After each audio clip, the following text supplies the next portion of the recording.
Today I'm going to be showing you how to earn at least 100 extra Microsoft Rewards points.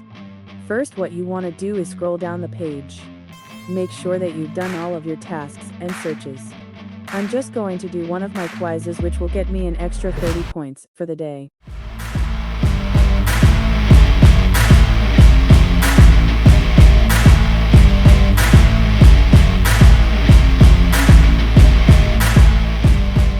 Okay, now that I've finished, that is an extra 30 points that I've earned today.